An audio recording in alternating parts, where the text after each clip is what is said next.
Hello students, कल आपने question number 10 तक लिया था। क्वेश्चन नंबर 11 है आपके सामने। क्वेश्चन क्या कह रहा है, पढ़िए पहले।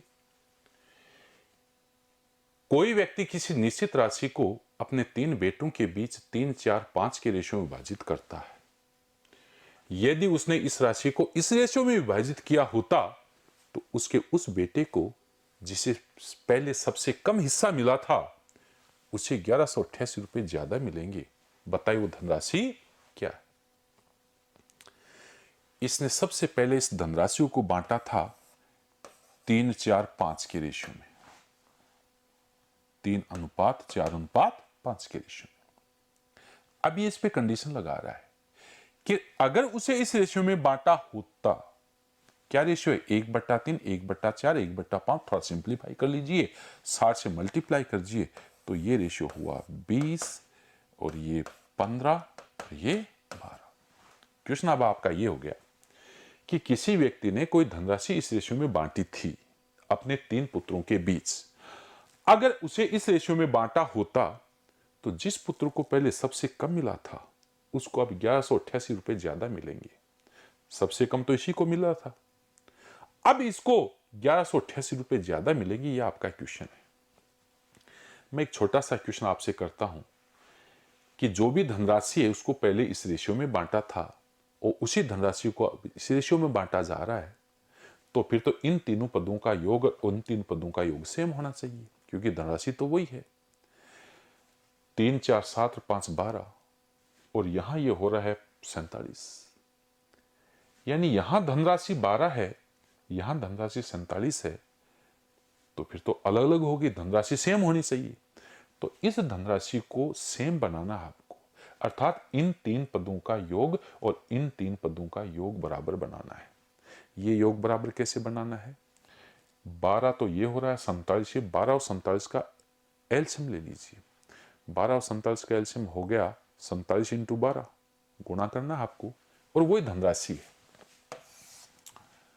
आप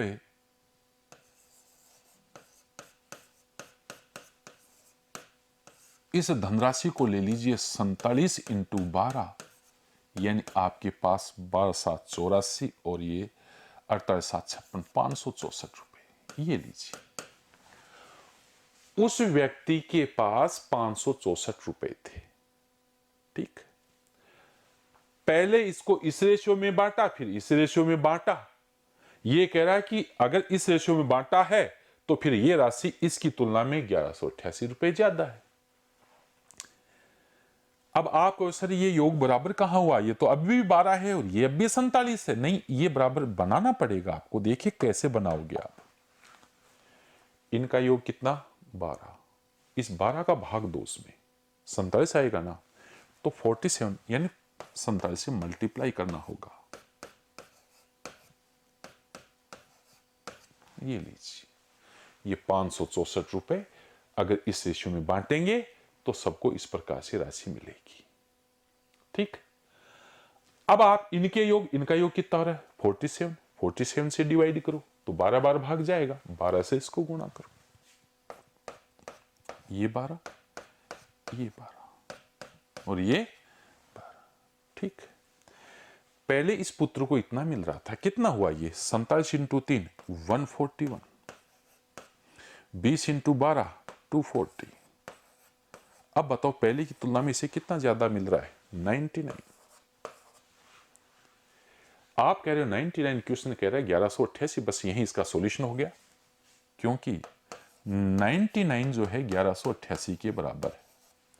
तो फिर एक किसके बराबर, देखिए 11 से 108, 108 को 9 से और काट दो तो 12, एक इकाई बराबर 12, तो ये 564 किसके बराबर, 564 बराबर हुआ 564 को मल्टीप्लाई करिए 12 से, ये 12 चौक 48, तो 1 हो गया, 4 72, 72 4 76 हो गया, 7 और ये 67। ये लीजिए, वो ये है वो धनराशि, यानी 6768, ए ऑप्शन आंसर। तो इस तरीके से इस क्वेश्चन को करिए आप। यानी आपको क्या करना है, 3, 4 और 5 का योग 12 और 20, 15 और 12 का योग हुआ 47, इनका एलसीएम ले लो, धनराशि ये मानो आप, ये धनराशि मानो। ये धनराशि मान लेने के बाद में सबको कैलकुलेट करने की जरूरत नहीं है। मैं तो ये कह रहा हूं कि 12 का भाग दो 47 से, इसको गुणा कर दो, और इसमें 12 इसमें 47 का भाग देंगे तो 12 आएगा, और 12 से इसको गुणा, अपने आप बंट गया ये 564 पहले 141 288 188, और ये बांट दीजिए आप, और इस तरीके से ये बन जाएगा। ठीक है, अब आप इनको जोड़ के देख लो, भले आप जोड़ के देखोगे आपका वही राशि आएगी 564, 141 188 235, ऐड करिए 564, इनको भी ऐड करोगे तो ये भी 564 ही आएगा आपका। ठीक, तो अब पहले 564 को इस रेशियो में बांटेंगे तो प्रत्येक की राशि आ गई है, इसको 141 मिला, अब इसको मिला है 240, 99 रुपए ज्यादा मिल रहा है, 99 का मान दे रखा है, 564 का मान बता दो।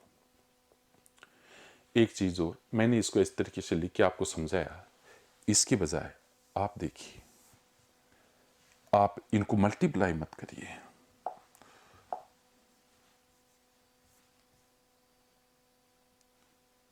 इतना सा देख लीजिए आप तो कि ये 12 है, ये 47 है, इनका एलसीएम 564, 564 को आप इस रेशियो में बांटो, इस रेशियो में बांटो। अब बांटने का तरीका जरूरी नहीं कि जो मैंने यूज करा है वो यूज करें आप, सबसे कम इसको मिला ना, तो हमें तो इसका हिस्सा चाहिए, तो 3 बटे, और टोटल कितना हुआ 12 इंटू 564। ठीक, इस 564 को इस रेशियो में बांटो तो ये कितना हो जाएगा 20, टोटल 47 इंटू 564, और इनका डिफरेंस अलग से कैलकुलेट कर लो, ये 12 बार कटेगा, ये 240 होगा, और ये आपका 47 इंटू 3 141 होगा, ये बराबर 99। इस तरीके से भी आप इसको कर सकते हो, बाकी सेम है। 99 का मान ये है, तो आपको 564 की वैल्यू यहां पर बतानी है। अगला क्वेश्चन आपके पास,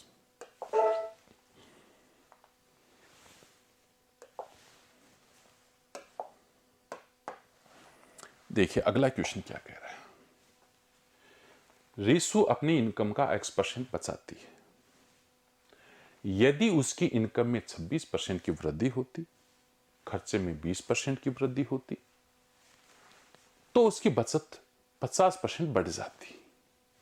बताइए X की वैल्यू क्या है।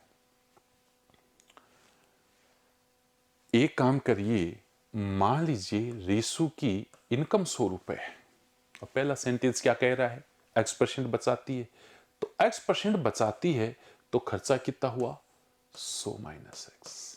ये लीजिए 100 रुपए कमाती है, X रुपया इसका बचत है, तो 100 माइनस X इसका खर्चा है। अब ये कह रहा है उसकी इनकम 26% बढ़ जाए।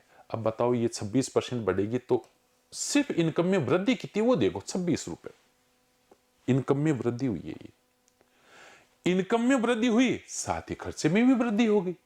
खर्चे में कितनी वृद्धि हुई 20%, तो इसका 20%, 20% का 1/5 होता है, तो इसका 20% हुआ 100 माइनस X बटा 5। देखिए ये तो इनकम बढ़ी, ये खर्चा बढ़ा, तो फिर बचत में वृद्धि कितनी हुई, घटा के देख लो, ये बचत में वृद्धि हो गई। लेकिन क्वेश्चन तो कह रहा है बचत में वृद्धि 50% की हुई है। पहले बचत कितनी थी X रुपए, तो X का 50% कितना हुआ X बटा 2, ये बचत में वृद्धि। तो ये देखिए ये डिफरेंस इसके बराबर होना चाहिए। आय इतनी बढ़ी, खर्चा इतना बढ़ा, तो बचत में वृद्धि X बटा 2 है। जो इस क्वेश्चन ने कहा है 50%, इसका 50% X बटा 2 होता है।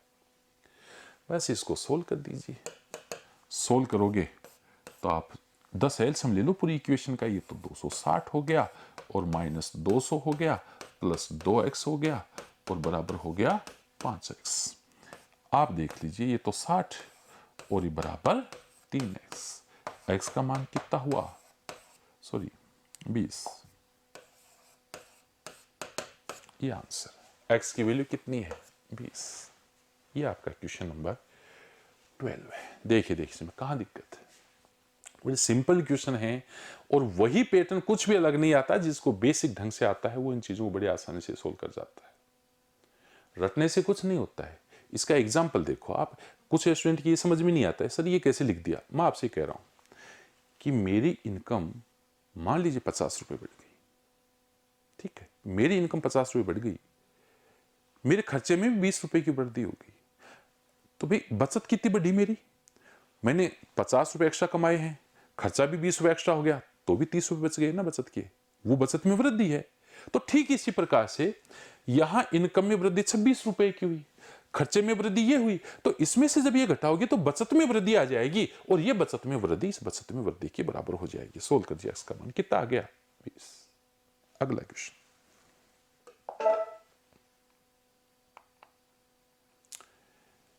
क्वेश्चन नंबर 13 आपसे कह रहा है एक नियमित पंचभुज की भुजा BA और DE को F पर मिलाने के लिए विस्तारित किया जाता है, एंगल EFA का माप क्या है। नियमित पंचभुज रेगुलर पेंटागन को बोलते हैं, समपंचभुज को बोलते हैं। नियमित पंचभुज वो हुआ जिसकी प्रत्येक भुजा भी इक्वल है और प्रत्येक कोण भी बराबर है, वो हुआ रेगुलर पेंटागन। ये देखिए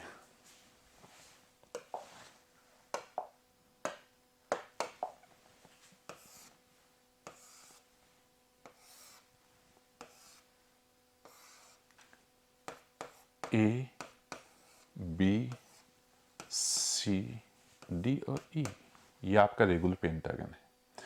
इसका प्रत्येक एंगल 108 डिग्री का होता है, ये आपको पता होना चाहिए, 108 डिग्री का।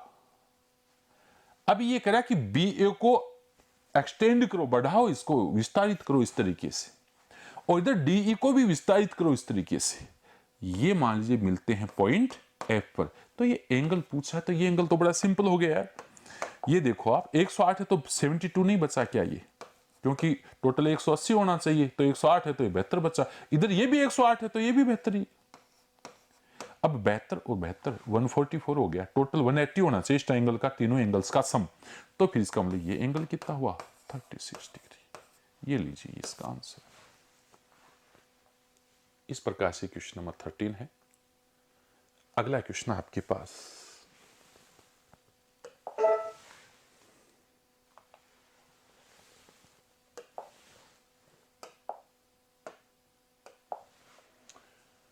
क्वेश्चन है the areas of 3 adjacent faces of a cuboidal tank are 3 square metre, 12 square metre, 16 square metre. The capacity of the tank in litres is. ये कह रहा है कि एक घनाभ है और घनाभ के 3 संलग्न पृष्ठों के एरिया ये है। घनाभ के 3 संलग्न पृष्ठों के एरिया ये हैं, उसकी कैपेसिटी ज्ञात करो। कैपेसिटी का मतलब वॉल्यूम ज्ञात करो, कैपेसिटी का मतलब वॉल्यूम कैलकुलेट करो।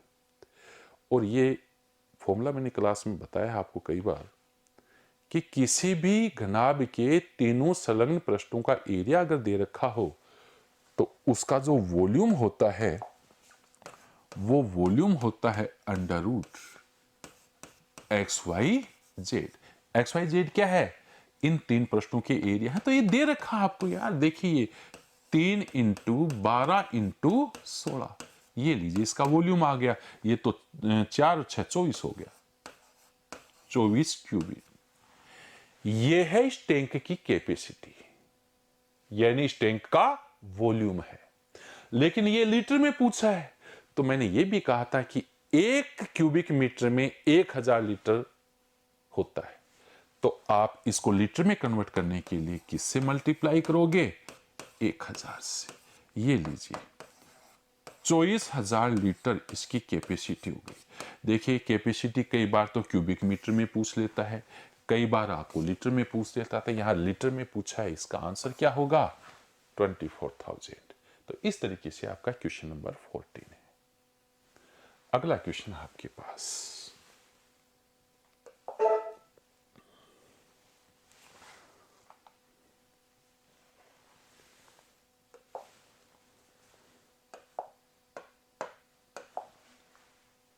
ये कह रहा है in triangle ABC angle A 90 degree, AD is the bisector of angle A meeting BC at D and DE is perpendicular to AC at E. if AB is equal to 10 centimeter, AC is equal to 15 centimeter, then the length of DE in centimeter is। देखिए question क्या कह रहा है। Question ये कह रहा है कि ये एक राइट एंगल ट्राइंगल है। राइट एंगल ट्राइंगल कौन सा? ABC, जिसमें एंगल A 90 डिग्री। ये A मान लीजिए, तो ये हो गया B और ये हो गया C। AD is the bisector of angle A, यानी ये 90 डिग्री एंगल है, इसका ये बाइसेक्टर है। ये बाइसेक्टर, ध्यान दीजिए, AD is the bisector of angle A meeting BC at D, यानी BC को कहां मिलेगा? D पर मिलेगा। फिर इसने क्या कहा? DE is perpendicular to AC। देखिए DE, ध्यान दीजिए, ये D और E इसमें, AC ये देखिए, ये E बता रहा है और ये इसने यहां 90 डिग्री का कोण बताया। DE is perpendicular to AC at E। अब ये कह रहा है कि AB तो 10 सेंटीमीटर है, AC 15 सेंटीमीटर है, ठीक। बताइए DE की लंबाई क्या है? ये आपका क्वेश्चन है। DE की लंबाई आपसे यहां पूछ रहा है।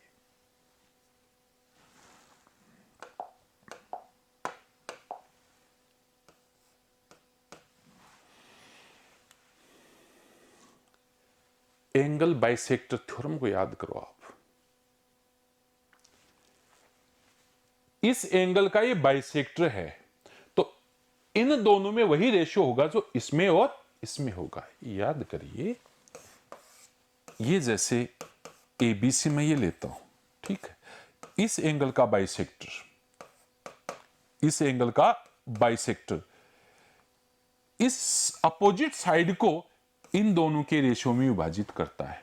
अर्थात इसमें 10 और 15 का रेशियो है ना, यानी 2-3 का रेशियो, तो इसमें और इसमें भी 2 और 3 का ही रेशियो होगा। यही एंगल बाइसेक्टर थ्योरम है।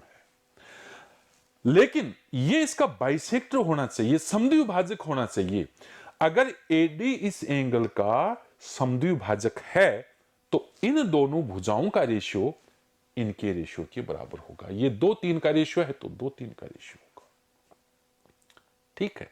लेकिन एक चीज और, ये अगर बाइसेक्टर है, तो इन दोनों के एरिया में भी यही रेशियो होगा, यानी इसका रेशियो एरिया 2 और इसका एरिया 3। ये भी जरूरी है। अगर AD इस एंगल का बाइसेक्टर है, तो इन दोनों का रेशियो इन दोनों के रेशियो के बराबर होगा, और इनके एरिया का जो रेशियो होगा ना, वह भी इन दोनों के रेशियो के बराबर ही होगा। तो इस चीज को आप यहां यूज करिए, आसानी से इसका सॉल्यूशन मिलेगा। देखिए, मैं इस क्वेश्चन पे आता हूं, आप खुद बताओ, ये 2-3 का रेशियो है ना, तो इसका एरिया तो हो गया 2, इसका एरिया तो हो गया 2 और इसका एरिया हो गया 3। एरिया 2 किसका है? ABD का, और 3 किसका है? ADC का, ठीक। अब आप खुद बताओ, ट्रायंगल ADC का एरिया क्या हुआ? ट्रायंगल ADC अनुपात, और ट्रायंगल ABC का एरिया क्या हो? कंप्लीट ABC का एरिया। आप खुद ही बता दो। ट्रायंगल ADC का एरिया तो 3 है, और ट्रायंगल ABC का एरिया 5 है, क्योंकि 3 और 2 5। और अब देखो, आसानी से इसका आंसर आ जाएगा। ADC का एरिया 1/2, बेस आपका ये काम करेगा 15, और हाइट DE हो जाएगी, हाइट ये हो जाएगी अनुपात। फिर पूरे ट्रायंगल का एरिया 1/2, AB है 10 और हाइट 15, ये इसका एरिया, और ये किसके बराबर? 3 और 5 के बराबर है, 3 और 5 के बराबर। और अब आप इसको सोल्व करके आंसर बता दो। ये देखिए 1/2 1/2 हटाओ, 15 15 भी हटाओ, बाकी जो बचा उनको मल्टीप्लाई करो, क्योंकि हमने तो इस रेशियो को तो सोल्व किया अभी। तो अब देखिए ये डी यानी आपका हो गया 5 DE और इधर कितना हो गया 30, तो 5 से डिवाइड कर दीजिए, DE की वैल्यू कितनी आई 6 सेंटीमीटर। ये देखिए 6 सेंटीमीटर इसका आंसर।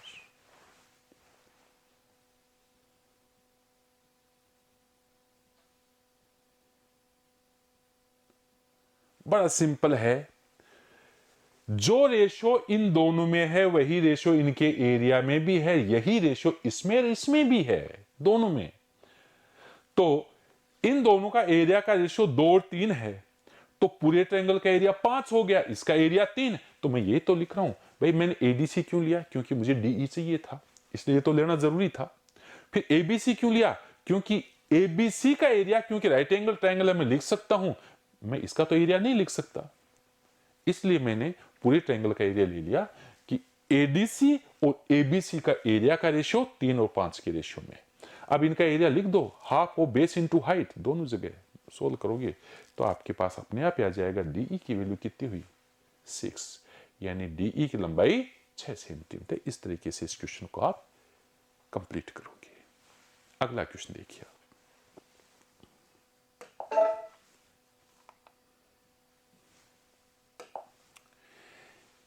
किसी लंबवर्तीय शंकु की त्रिज्या और ऊंचाई में 3 4 का रेशियो है, इसका curved surface area square centimetre 245 है, इसका वॉल्यूम कैलकुलेट करो। पहले तो आप ये बताइए, रेडियस हाइट में 3 4 का रेशियो, ये देखिए ये तो आपका राइट सर्कुलर कौन हुआ, ये 3 और ये 4, तो ये अपने आप ही क्या हो गया 5, पाइथागोरस ट्रिपलेट है। लेकिन ये तो रेशियो में हुआ ना, रेडियस 3 हाइट और ये स्लेंट हाइट 5, ये तो आपका रेशियो में हुआ।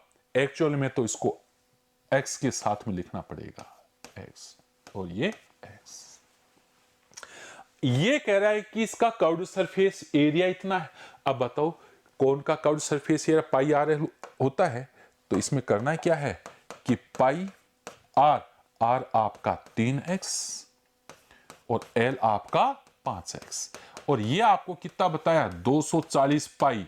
और अब देखिए पाई से पाई तो कैंसिल, और 15 से कटेगा 16 बार, तो x स्क्वायर बराबर 16, तो x का मान 4 आ गया, x का मान 4 आ गया।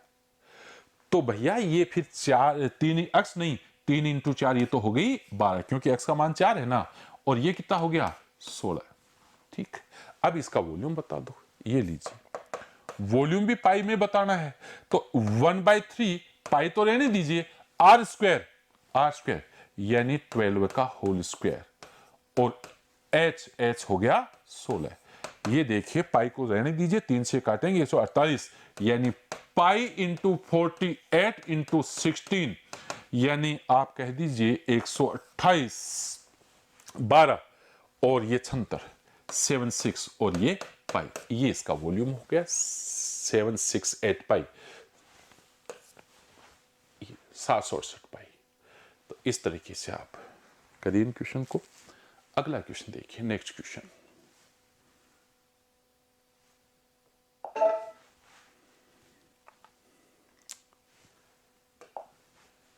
ये कह रहा है कि किसी वस्तु पर उसके क्रय मूल्य से 35% अधिक मूल्य अंकित किया जाता है, वस्तु को बेचकर 20% लाभ होता है, तो वस्तु के अंकित मूल्य पर दिया गया डिस्काउंट क्या है। छोटा सा क्वेश्चन, जैसे वस्तु का कॉस्ट प्राइस जो है ना, ये आप 100 मान लो, तो मार्केट प्राइस 35% अधिक, मार्केट प्राइस हो गया 135, 20% प्रॉफिट पर इसको बेचा गया है, सेलिंग प्राइस भी आ गया आपका 20% अधिक 120। ये लीजिए डिस्काउंट कितना हुआ, ये डिस्काउंट हुआ 15 रुपए का, किस पर 135 पर। देख लीजिए डिस्काउंट परसेंटेज क्या हुआ, डिस्काउंट परसेंटेज हो गया 15 रुपए का, डिस्काउंट 135 पर इंटू 100, यानी 9, यानी 11 सही 1/9%। ये इसका आंसर 11 से 1/9%। ये कोई खास क्वेश्चन नहीं, बड़ा सिंपल सा क्वेश्चन। कोस्ट प्राइस 100 मान लो तो मार्केट प्राइस 35% ज्यादा होगी, 135।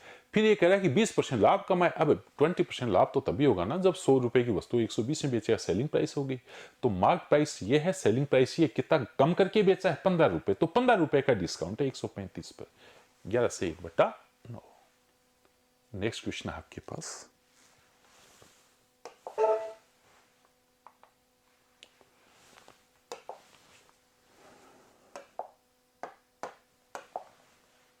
एक सिंपल सा क्वेश्चन जिसमें सिर्फ वैल्यू रखनी है। कोसेक स्क्वायर 30, कोसेक 30 का मान 2 होता है, 2 का होल स्क्वायर हुआ 4, साइन स्क्वायर 45, 1/2 हो गया, सो प्लस है, सेक स्क्वायर 30 4 हो गया, सेक 60 का मान 2 होता है तो स्क्वायर में 4 हो जाएगा। अब इसको ये देख लीजिए, tan 30 √3 हो गया, कोसेक 45 ये 2 हो गया, माइनस ये आपका 2 तो ये 4 हो गया, और ये आपका 1 हो गया। सोल्व करना, कुछ करना ही नहीं, ये 6 हो गया, 4 2 6, 2 कॉमन ले लें, आपके पास आ गया 2 को √3 - 2, ये तो कैंसिल हो ही रहा है, 3 बार कट रहा है, 3 तो ये। अब इसका रेशनलाइजेशन कर दो तो √3 + 2, और डिफरेंस देखिए 3 - 4 हो रहा तो माइनस का आएगा, आंसर हो गया -3 -3 2 + √3, ये इसका आंसर है। वैल्यू रखनी, कुछ करना ही नहीं इसमें। तो ऐसा नहीं कि सीजीएल में सारे इक्वेशन टिपिकल आते हैं, ऐसे इक्वेशन भी आते हैं जो एकदम से सिंपल होते हैं।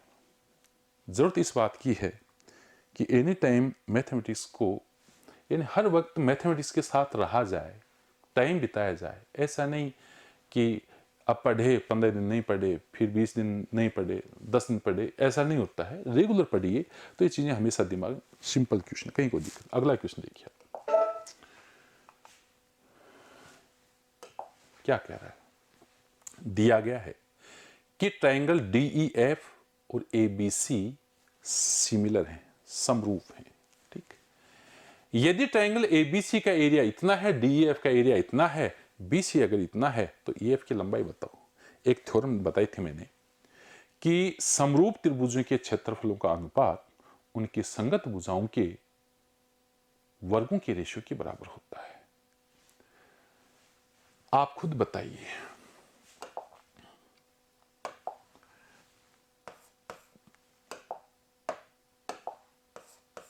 ट्रायंगल DEF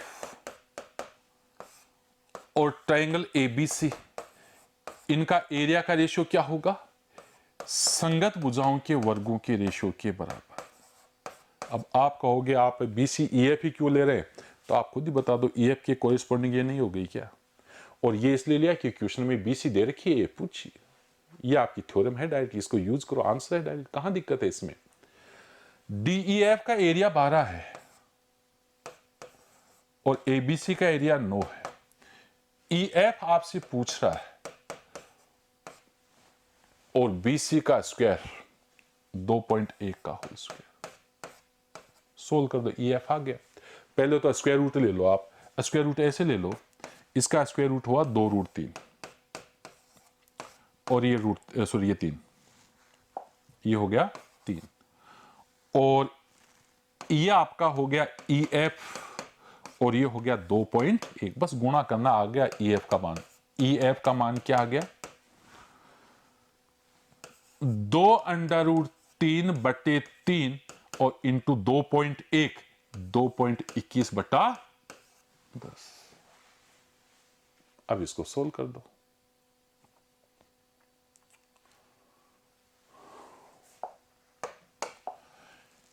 ये 7 टाइम्स कट जाएगा, ये 5 टाइम्स कट ही जाएगा। आपके पास आंसर 7√3/5,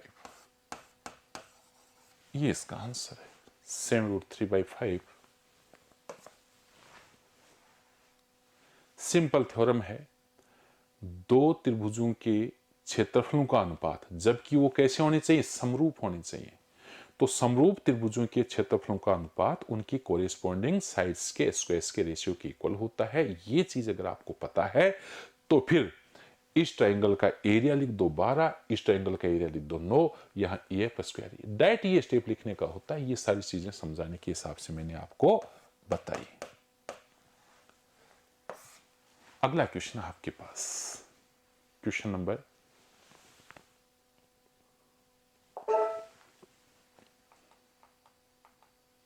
21 लेंगे। 21वां क्वेश्चन बड़ा अच्छा क्वेश्चन है। क्वेश्चन ये कह रहा है आपसे कि ट्राइंगल पी क्यू आर में एंगल क्यू 90 डिग्री है, कोट आर का मान इतना है, इसकी वैल्यू आप कैलकुलेट करो। Sec P cos R sine P upon cosec R sine R minus cosec P की वैल्यू क्या है, ये आपका क्वेश्चन है। मैं आपसे ये कह रहा हूं राइट एंगल ट्राइंगल है और ये आपको पता भी है। ये देखिए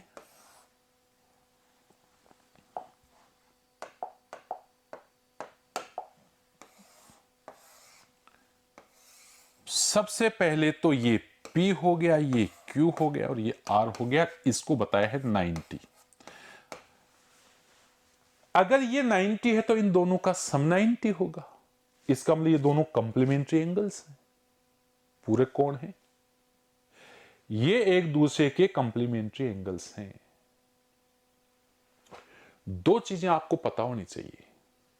एक तो ये कि जब आपको कोट आर का मान 1/3 बताया तो साइन आर होगा 3/10 √10 और कोस आर का मान होगा 1/√10। ये डायरेक्ट पता होना चाहिए। इसके लिए आपको किसी प्रकार की कैलकुलेशन की जरूरत नहीं होनी चाहिए। कोट आर 1/3 है तो साइन के लिए न्यूमरेटर तो ये बन जाता है, वर्गों का योग का स्क्वायर रूट ये होता है। ऐसे ही कोसा, जो मैंने आपको क्लासेज में कई बार इसको एक्सप्लेन किया है किस प्रकार से लिखे जाते हैं। तो एक तो ये चीज ये पता होनी चाहिए। अब मेरा क्वेश्चन ये है कि जब भाई आपके पास कोट आर यानी कोट को छोड़िए एंगल आर के लिए इन रेशियोज की वैल्यू हैं, तो फिर इसमें से पी हटा दो यार, आप पी हटाओ। अगर P की जगह R लिखोगे ना तो ये रेशियोज चेंज होते हैं। ये मैंने अच्छे से एक्सप्लेन कर रखा है कि जब किसी एंगल की जगह उसका कंप्लीमेंट्री लिखा जाता है तो साइन से कोस, कोस से साइन इंटरचेंज हो जाते हैं आपस में। टेन कोट भी आपस में इंटरचेंज हो जाते हैं और सेक कोसेक भी आपस में इंटरचेंज हो जाते हैं। तो ये जैसे सेक पी है ना, तो मैं इसको R लिखूंगा, P नहीं लिखूंगा। R लिखूंगा तो कोसेक R लिखा जाएगा, कोसेक R। ये कोस R है ही। अब ये साइन P है, P की जगह मैं R लिखूंगा तो साइन किस में कन्वर्ट हो जाएगा, कोस में। ठीक, ये ऑलरेडी R है, कोसेक R। ये साइन R है माइनस, अब ये देखिए फिर P आ गया। P को मैं R लिखूंगा तो कोसेक क्या लिखा जाएगा, सेक। ये लीजिए, इसको सोल्व कर दो और इसको सोल्व करने के लिए सारी वैल्यू दे रखी है आपको। कहां दिक्कत है, ये देखिए ये तो कैंसिल ही हो गया। ये 2 कोस R, ये देखिए 2 और कोस R की वैल्यू ये रही 1/√10, साइन R 3/√10 और ये देखिए सेक R इसका उल्टा हो जाएगा √10 माइनस √10।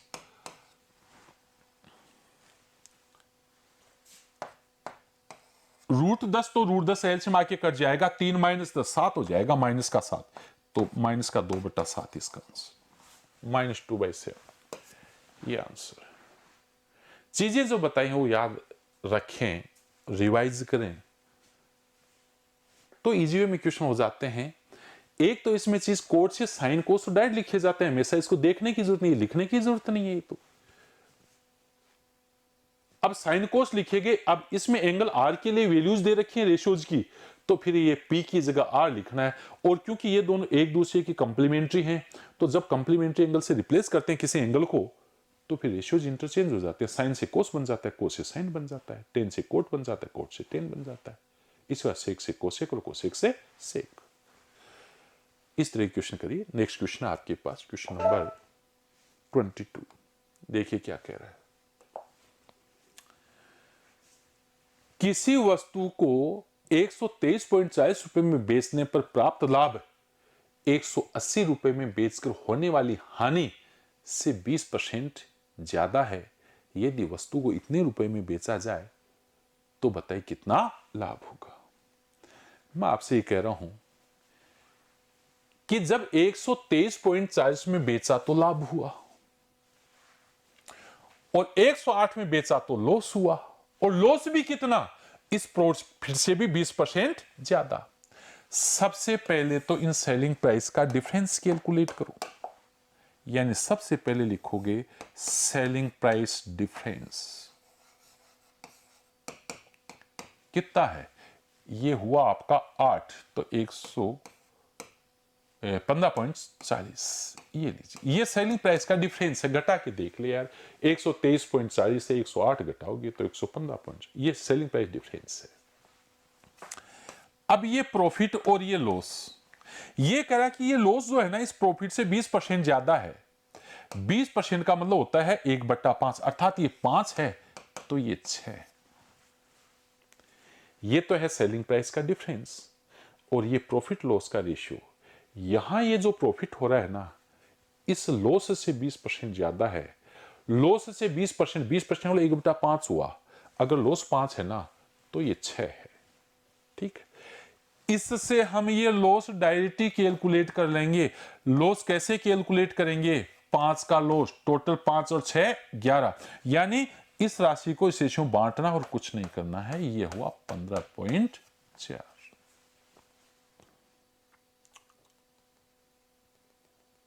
7 आ गया दिखता है। 11 से काटोगे 1.4 हो गया। 1.14 इंटू 5 70, 7 रुपए। 7 रुपए का लॉस हुआ है। ये 7 रुपए का लॉस कब हुआ, जब 108 में बेचा गया। तो कॉस्ट प्राइस क्या हो गया, आप खुद ही बता दो। कॉस्ट प्राइस हो गया 108 में बेचा, तो ये 7 रुपए का लॉस, तो प्लस का 7 करेंगे, आपके पास आ गए 115 रुपए। ये कॉस्ट प्राइस है। अब अगर आप इसको इतने में बेचोगे तो लाभ बताओ। भाई जब कॉस्ट प्राइस आ गई ना, तो सेलिंग प्राइस आपको कहां कितनी दे रखी है, सेलिंग प्राइस दी है 120.75। ठीक है, तो प्रॉफिट कितना हुआ, ये हो गया आपका 5.75। ये प्रॉफिट हो गया, और ये प्रॉफिट हुआ किस पर, 115 पर, इंटू 100। तो 100 डेसिमल हट गया, 5% हो गया। डायरेक्ट 5 गुना है, देख लीजिए आप, 5%। ये इसका आंसर है, 5% प्रॉफिट। बुकलेट में 2-3 क्वेश्चन है। इसका तरीका दूसरा भी है, लेकिन ये सिंपल है, कहीं कोई दिक्कत नहीं। ये सेलिंग प्राइस का डिफरेंस है और प्रॉफिट लॉस में रेशियो बता रखा है, क्योंकि ये जो लॉस है इस प्रॉफिट से 20% ज्यादा है। 20% 1/5, ये 5 है तो ये 6 है। आप इस राशि को इस रेशियो में बांटकर प्रॉफिट भी कैलकुलेट कर सकते हैं, लॉस भी कैलकुलेट कर सकते हैं। मैंने लॉस कैलकुलेट किया, प्रॉफिट भी कैलकुलेट करो तो भी ये आंसर आएगा। लॉस यहां 7 रुपए है, तो 108 में बेचने से 7 रुपए लॉस है, तो इसका मतलब 115 में खरीदा था, 115 में खरीदा, अब इसको इसमें बेच रहा है, तो बता दीजिए कितना प्रॉफिट हुआ। तो यहां ये प्रॉफिट हो रहा है 5%। इस तरीके से इस क्वेश्चन को आप कंप्लीट कर सकते हैं। अगला क्वेश्चन है, नेक्स्ट क्वेश्चन आपका,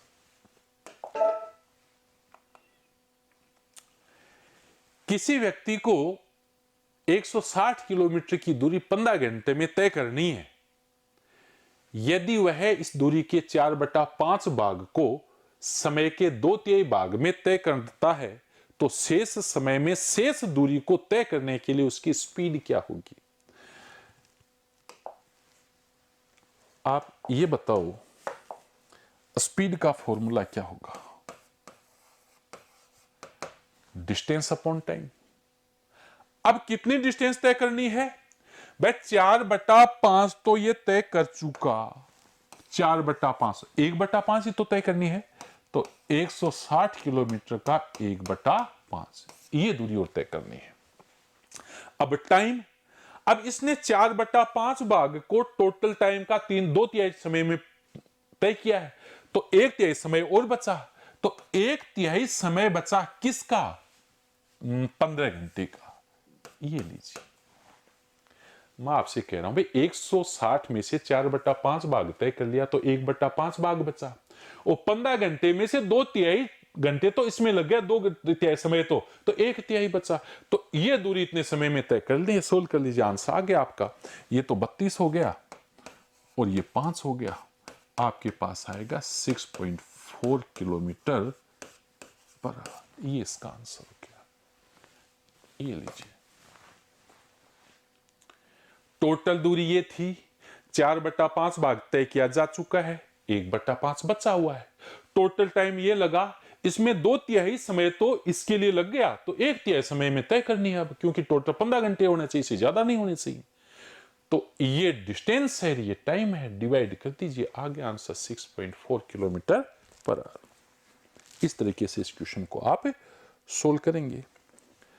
अगला क्वेश्चन देखिए आप। अगला क्वेश्चन है, देखिए क्या कह रहा आपसे। एबीसी कोई व्यवसाय शुरू करते हैं, ए के निवेश का 2 गुना, बी के निवेश के 3 गुने और साथ ही सी के निवेश के 5 गुने के बराबर है। यदि वर्ष के अंत में इतना प्रॉफिट हुआ है तो बता दो बी का प्रॉफिट कितना है। तो ये तो बड़ा सिंपल क्वेश्चन है।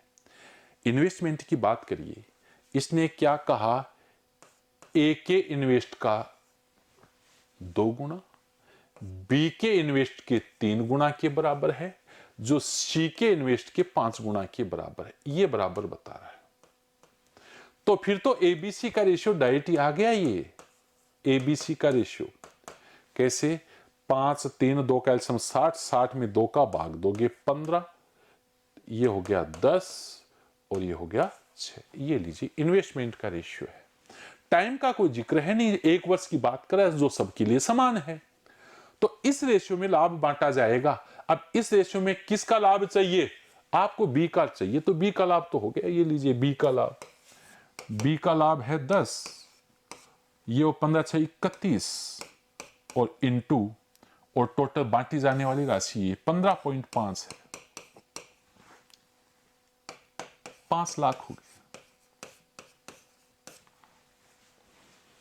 ये आंसर,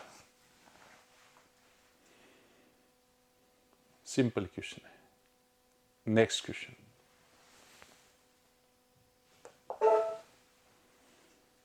अगला क्वेश्चन है आपके पास, फिर से ट्रिग्नोमेट्री का क्वेश्चन। ये बड़ा सिंपल क्वेश्चन।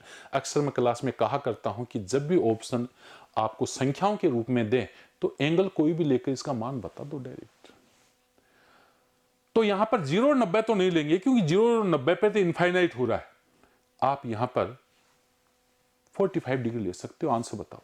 ये देखिए,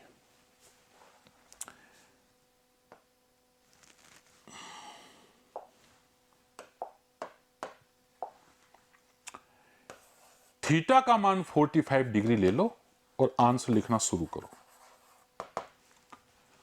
45 डिग्री पर ये 2 होगा, 45 पर ये 1 होगा, 1 और 1 2 और 2 4 होगा।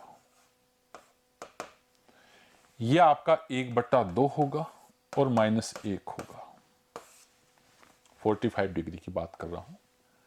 ये आपका 2 हो गया और ये भी आपका 2, तो ये हो गया 4 और ये भी हो गया 2 का स्क्वायर 4, 16 हो गया। अब आप देखो, ये तो 8 हो गया और गुणा में कन्वर्ट करोगे तो माइनस का, क्योंकि माइनस का 1/2 है ना, ध्यान दीजिए, माइनस का 1/2 2/1 और बट्टे 16, तो ये माइनस का 16 16 कट गया, माइनस का 1, इसका आंसर आ गया। सिंपल क्वेश्चन, -1 आंसर आ गया, कुछ भी नहीं करना इसमें। यानी ऐसा नहीं किसी एक ही तरीके से हर क्वेश्चन को सोल्व किया जाए। आप कहीं इसके अंदर को बेसिक में जाना, कुछ नहीं करना। जब आपको दिख गया कि ऑप्शन संख्याओं में तो कोई भी एंगल रखेंगे आंसर आएंगे, लेकिन एंगल ऐसा होना चाहिए कि कोई भी पद इनमें इनफाइनाइट नहीं हो जाए। 30 60 रखोगे तो भी आंसर हो जाएगा, लेकिन 45 में इजी वे में सोल्व हो जाएगा, कहीं कोई दिक्कत नहीं है। अगला क्वेश्चन,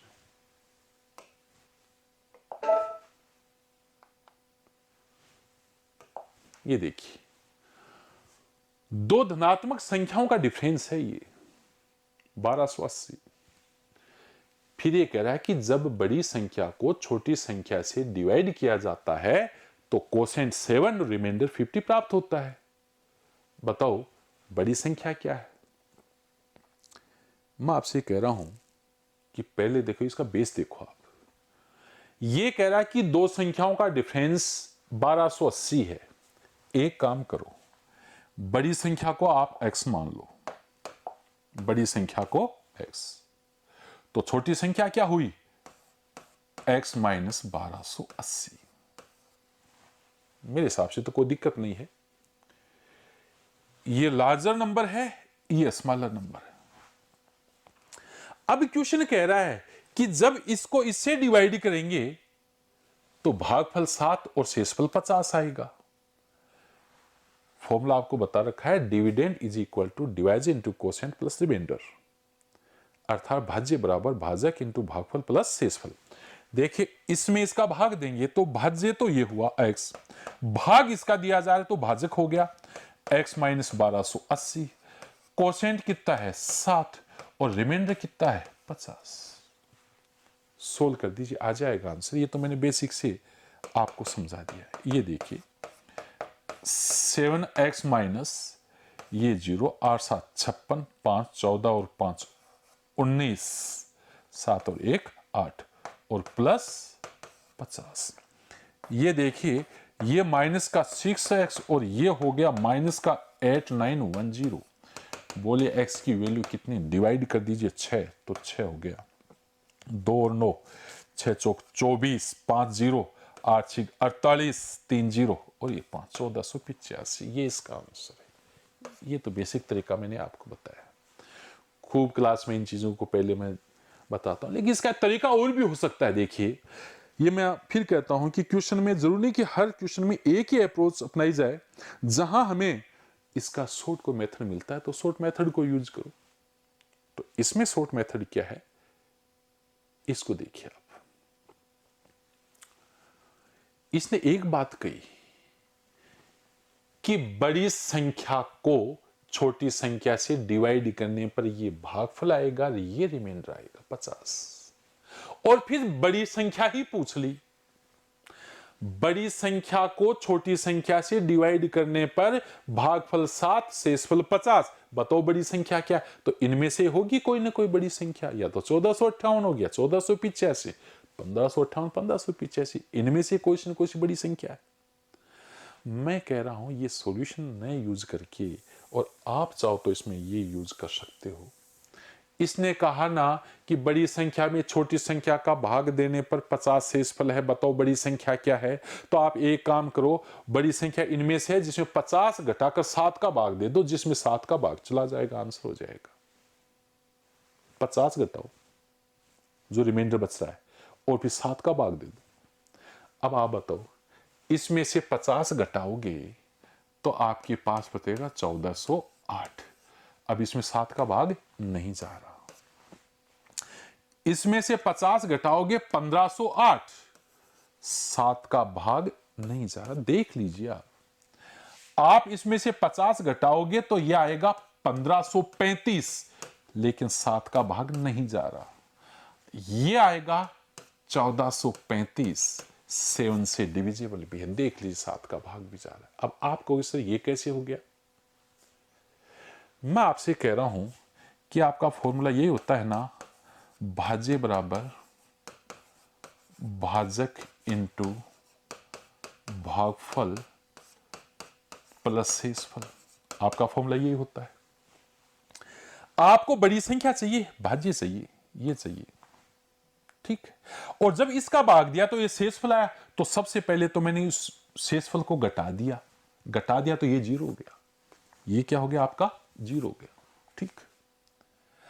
अब इन दोनों में से इसका भाग दोगे तो भी भाग जाएगा, इसका भाग दोगे तो 7 बार जाएगा, और अगर इसका भाग दोगे तो भी भाग जाएगा, तब ये भाजक आ जाता है। यही कारण है कि मैंने 50 घटाने के बाद में बचे उसमें किसका भाग दे दें? 7 का। तो दोनों तरीके हैं, आप इसको भी यूज कर सकते हो और नहीं तो बेसिक बताया था उसको भी।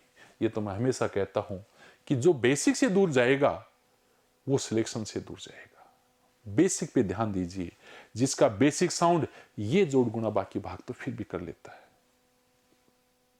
और एक फैकल्टी ज्यादा क्रिएटिविटी स्टूडेंट में होती है, इसमें कोई डाउट नहीं है, स्टूडेंट टीचर से ज्यादा दिमाग लगाता है, लेकिन जब बेस साउंड होता है, अब मैं इसको इसी तरीके से बता जाऊंगा तो नेक्स्ट क्वेश्चन में फिर प्रॉब्लम आ जाएगी, क्योंकि यहां तो विद लॉजिक मैंने आपको सारी चीजें समझा दी।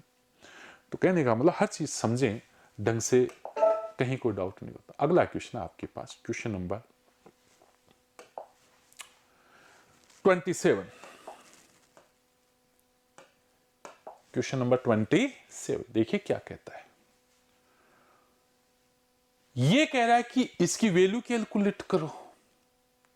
तो वैल्यू कैलकुलेट इसमें तो दूर से दिख रही है। पहला तो ये कि इसका मान एक अब क्यों है? क्योंकि ये साइन स्क्वायर और ये बट्टे में कोस स्क्वायर आ जाएगा। ये बता रखा है मैंने कि sine x upon cos y में इन एंगल्स का योग 90 जब हो जाता तो वैल्यू 1 होती है। तो आप देख लो भले आप, ये 52 और 38 योग 90 हो रहा है, वैल्यू 1 होगी। ठीक, वैल्यू इसकी भी 1 होगी। कैसे वो भी बता रहा हूं। 26 है, इसको आप 90 में से घटाओ 64 हो जाएगा। ये 26 को 90 में से घटाओ 64, लेकिन 90 में से जब घटाते हैं ना तो ये किस में कन्वर्ट हो गया? कोस में हो गया। अब आप खुद बताओ, ये कोस स्क्वायर हो गया, साइन स्क्वायर हो गया, cos square plus sine square की वैल्यू क्या हो गई? 1। देखिए 26 को जैसे ही आप 90 में से घटाओगे तो 64 आएगा। जैसे 90 में से घटाओगे साइन कोस में कन्वर्ट होता है, तो कोस इंटू कोस, कोस स्क्वायर हो गया, ये कोस स्क्वायर हो गया, साइन स्क्वायर हो गया, एंगल सेम हो ही गया, वैल्यू 1 होगी इसकी। तो इस प्रकार से आपके पास क्या आ गया? ये 2 इंटू 1 और प्लस 1। अब इसकी बात करिए। आप एक काम करो, 23 को 90 में से घटाओ तो 67 बचेगा, लेकिन ये कोट स्क्वायर हो जाएगा, कोट स्क्वायर 67। ऐसे ही इसको घटाओगे तो ये आपका 10 स्क्वायर हो जाएगा, 10 स्क्वायर वही 67 और बाकी एज इट इज। अब आप खुद बताओ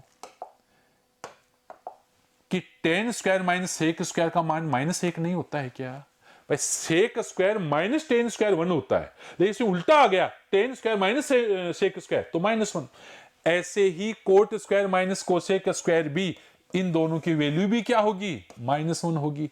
तो ये फिर -1 -2 हो गई। अब आप देख लीजिए आंसर इसका 3/2, लेकिन वो किस में आएगा? माइनस में।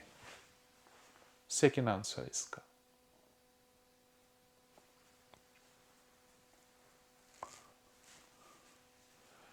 आपका फॉर्मूला होता है सेक स्क्वायर माइनस 10 स्क्वायर की वैल्यू क्या होती है? 1।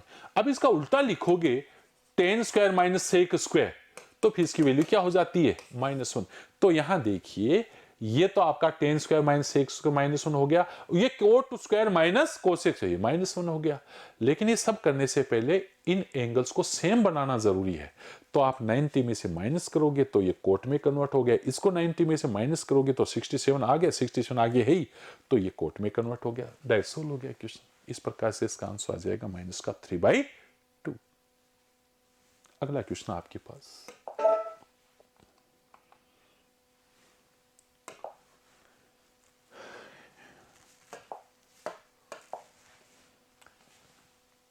इसका मान 0, इसका मान बताओ।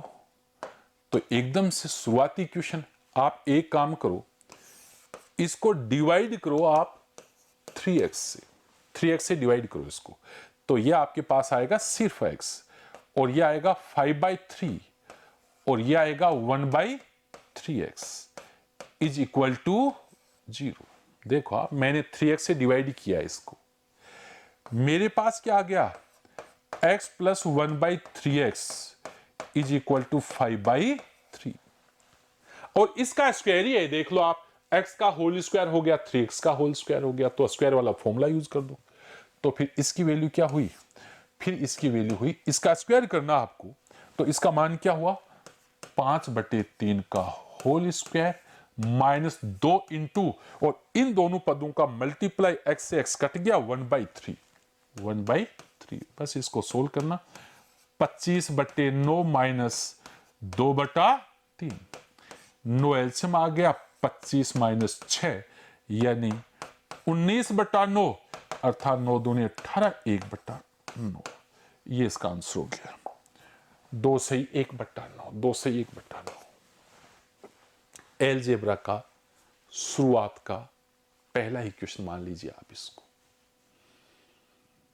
क्योंकि एलजेब्रा की शुरुआत यहीं से करते हैं कि x प्लस 1/x का मान अगर a है तो फिर x square plus 1/x square का मान, यानी इसका स्क्वायर क्या होता है a स्क्वायर माइनस 2, और इन दोनों टर्म्स का विद साइन प्रोडक्ट जो होता है 1, जो होता है 1, ये फॉर्मूला यूज करा है, a स्क्वायर माइनस 2 इंटू इन दोनों टर्म्स का प्रोडक्ट x से x कट गया 1/3 आएगा, एक टर्म सोल्व कर दिया 2n1/9, ये इसका आंसर हो जाएगा।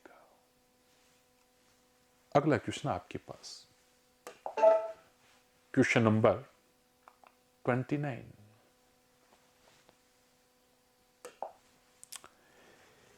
ये आपसे कह रहा है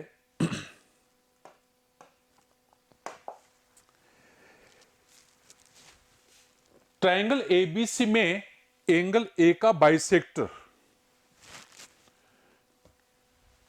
ट्रायंगल एबीसी में एंगल ए का बाइसेक्टर डी पर भुजा बीसी को प्रतिच्छेदित करता है, ए बी 12 है, ए सी 15 है, बी सी 18 है, बी डी की लंबाई बताओ। देखिए छोटा सा क्वेश्चन, यह आपका ट्रायंगल है एबीसी, इस एंगल का बाइसेक्टर बीसी को डी पर प्रतिच्छेदित करता है, यह आपका 12 है, यह आपका 15 है, और यह भी बताइए 18 सेंटीमीटर है। अब यह कह रहा है बीडी बताओ। अब थोड़ी देर पहले मैंने कहा था एंगल बाइसेक्टर थ्योरम से कि अगर ये एडी इस एंगल का बाइसेक्टर है तो इन दोनों का रेशियो वही होगा जो इनका होगा, तो इनका रेशियो तो 4 और 5 का है, तो 4 और 5, तो इसको 4 5 के रेशियो में बांट दो, 9 बराबर 18, 4 बराबर 8 सेंटीमीटर इसका आंसर। यानी 18 को 4 5 के रेशियो में बांटना है और ये रेशियो आपका यही है। तो इस तरीके से ये आपका क्वेश्चन नंबर 29 है।